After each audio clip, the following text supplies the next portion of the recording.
साल था 1900। West Virginia के ग्रीनब्रायर काउंटी के खोखले में धुंध छाई हुई थी और एक अजीब कहानी के चर्चे होने लगे थे। ये कहानी जिंदा और मुर्दों के बीच की रेखा को धुंधला कर देती है।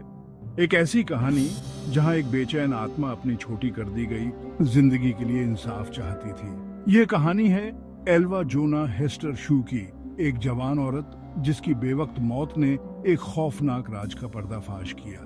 उसकी कहानी सिर्फ एक खौफनाक कत्ल की कहानी नहीं है, बल्कि एक माँ और उसके बच्चे के बीच के अटूट बंधन का प्रमाण है, वो भी मौत के बाद। ये केस, जो अमेरिकी लोक कथाओं में ग्रीनब्रायर घोस्ट के नाम से हमेशा के लिए दर्ज है, अनोखा है। ये अलग इसलिए है क्योंकि यह सिर्फ एक खौफनाक कत्ल की कहानी नहीं है, बल्कि एक माँ के प्यार की ताकत और इंसाफ के लिए एक आत्मा की अटूट कोशिश का प्रमाण है।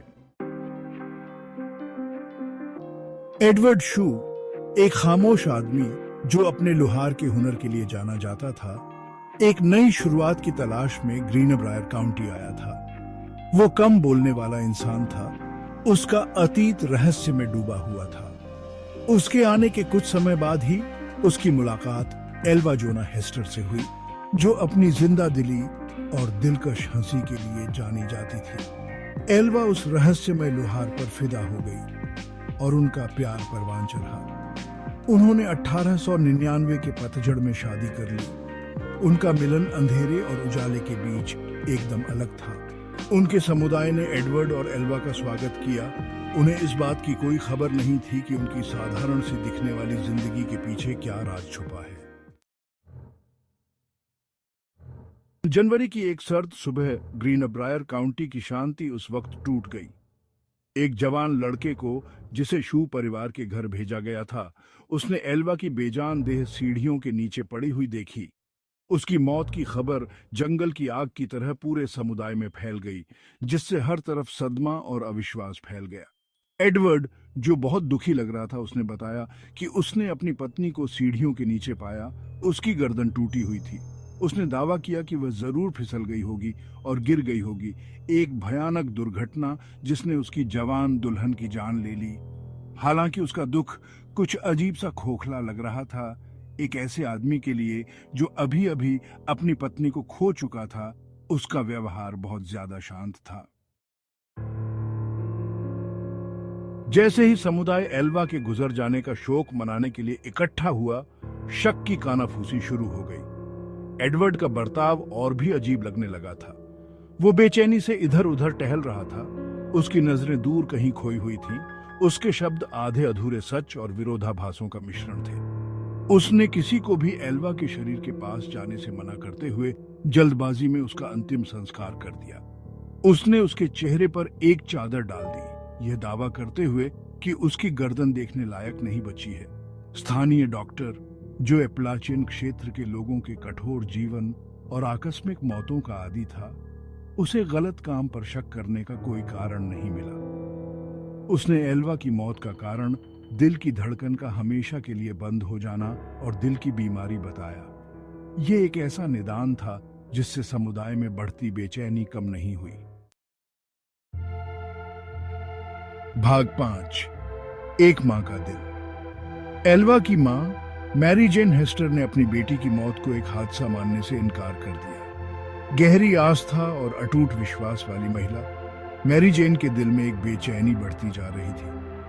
वो अपनी बेटी को जानती थी और एडवर्ड की बातों में कुछ तो गड़बड़ लग रही थी। एक माँ का अपने बच्चे के लिए प्यार उसके दुख में मिल गया, जिससे उसे सच्चाई का पता लगाने की प्रेरणा मिली। रात दर रात मैरी जेन अपने कमरे में जाती, प्रार्थना में सांत्वना तलाशती। उसने एक ऊपर वाली शक्ति से प्रार्थना की, एक संकेत की भीख मांगी, कब्र के पार से एक फुसफुसाहट जो एल्वा की मौत के बारे में सच्चाई का खुलासा करे। उसे क्या पता था कि उसकी प्रार्थनाओं का जवाब बहुत ही भयानक तरीके से मिलने वाला है। भाग 6, मौत के पार से संदेश। 4 रातों तक मैरी जेन के सपनों में एल्वा की डरावनी मौजूदगी दिखाई देती रही। उसकी बेटी उसके सामने आई। उसका अलौकिक रूप अंधेरे में चमक रहा था। एल्वा की आंखें, जो कभी जीवन से चमकती थीं, अब एक अलौकिक दुख से भरी हुई थीं। उसने विश्वासघात, दर्द और एक ऐसे प्यार के बारे में बताया जिसे बेरहमी से खत्म कर दिया गया था। रात दर रात एल्वा के भूतिया रूप ने उसकी मौत के भयानक विवरणों का खुलासा किया।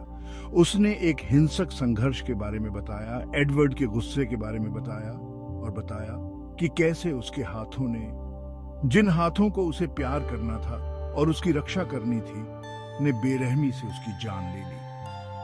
उसने बताया कि कैसे एडवर्ड ने गुस्से में आकर उसकी गर्दन तोड़ दी थी, उसकी जिंदगी खत्म कर दी थी और उसे सीढ़ियों के नीचे तोड़कर छोड़ दिया था। भाग 7, सरकारी वकील की दुविधा। कब्र के पार से मिली इस खौफनाक गवाही के साथ मैरी जेन स्थानीय सरकारी वकील जॉन प्रेस्टन के पास गई। उसने अपनी बेटी के रात में आने और सपने में बताए गए उसकी हत्या के भयानक विवरणों के बारे में बताया। प्रेस्टन, जो कानून का एक व्यवहारिक आदमी था, ने खुद को संदेह और मैरी जेन की आवाज में दृढ़ विश्वास के बीच फंसा हुआ पाया। वो भूतिया सबूतों के आधार पर केस को आगे बढ़ाने, तर्क और कारण से बंधे जूरी को मुर्दों की फुसफुसाहट पर विश्वास दिलाने की चुनौतियों को जानता था। हालांकि मैरी जेन के अटूट विश्वास, एल्वा के खुलासे के उसके विस्तृत विवरण ने उसके मन में संदेह का बीज बो दिया। वो फिर से जांच शुरू करने के लिए तैयार हो गया, कर्तव्य की भावना और उस अजीब मामले के बारे में उत्सुकता से प्रेरित होकर जिसने उसके काउंटी को अपनी चपेट में ले लिया था। भाग 8, सच्चाई का खुलासा। जांच ने एक निर्णायक मोड़ तब लिया जब पड़ोसी आगे आए और उन्होंने एल्वा की मौत से पहले और बाद के दिनों में एडवर्ड के अजीब व्यवहार को याद किया। उन्होंने गर्मागर्म बहस, एडवर्ड के नियंत्रित स्वभाव और उसके हद से ज्यादा प्यार के बारे में बताया। जिस डॉक्टर ने शुरुआत में एल्वा के शरीर की जांच की थी, उसने अब स्वीकार किया कि उसने एडवर्ड के कहने पर उसकी जांच बस ऊपरी तौर पर की थी। वो दोबारा से पूरी तरह जांच करने के लिए तैयार हो गया। बढ़ते सबूतों के बोझ और मैरी जेन की कहानी में समुदाय के अटूट विश्वास के साथ अधिकारियों ने एल्वा के शरीर को कब्र से बाहर निकालने का फैसला किया। उनका मानना था कि सच्चाई ठंडी मिट्टी के नीचे दबी हुई है। भाग 9, विज्ञान का फैसला।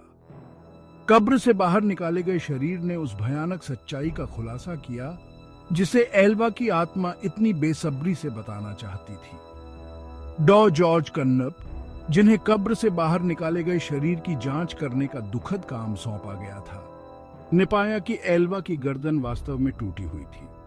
उसने निष्कर्ष निकाला कि चोट गिरने से नहीं बल्कि किसी हिंसक कृत्य से हुई थी। वह इतना जबरदस्त था कि उसकी पहली और दूसरी रीढ़ की हड्डी अलग हो गई थी। एडवर्ड अपने अपराध के निर्विवाद सबूतों के सामने अपने गुनाहों के बोझ तले दब गया। उसने गुस्से में आकर एल्वा की हत्या करने की बात कबूल कर ली। उसका कबूलनामा उस भयानक गवाही की गूंज थी जिसने उसकी मृत पत्नी की मां के सपनों को डरा दिया था। उसे गिरफ्तार कर लिया गया और उस पर हत्या का आरोप लगाया गया। उसके मुकदमे ने पूरे देश का ध्यान अपनी ओर खींचा। भाग 10, इंसाफ की एक विरासत। ग्रीनब्रायर भूत का मामला प्यार की अटूट शक्ति और न्याय की तलाश की याद दिलाता है, वो भी मौत के बाद। एल्वा की आत्मा जब तक उसकी सच्चाई सामने नहीं आई तब तक उसे चैन नहीं मिला। उसे अपनी मां के सपनों के जरिए आवाज मिली। उसकी भूतिया गवाही ने उसके हत्यारे को पकड़वाया और उसे सजा दिलवाई। उसकी कहानी पीढ़ी दर पीढ़ी चली आ रही है, एक खौफनाक याद दिलाती है कि कुछ राज इतने काले होते हैं कि उन्हें दबाया नहीं जा सकता और कुछ रिश्ते ऐसे होते हैं जिन्हें मौत भी नहीं तोड़ सकती। ग्रीनब्रायर भूत की कहानी आज भी लोगों को हैरान और डराती है। ये मानवीय भावना की अटूट शक्ति और न्याय की अटूट खोज का एक खौफनाक प्रमाण है, चाहे वह कितनी भी मुश्किल क्यों ना हो।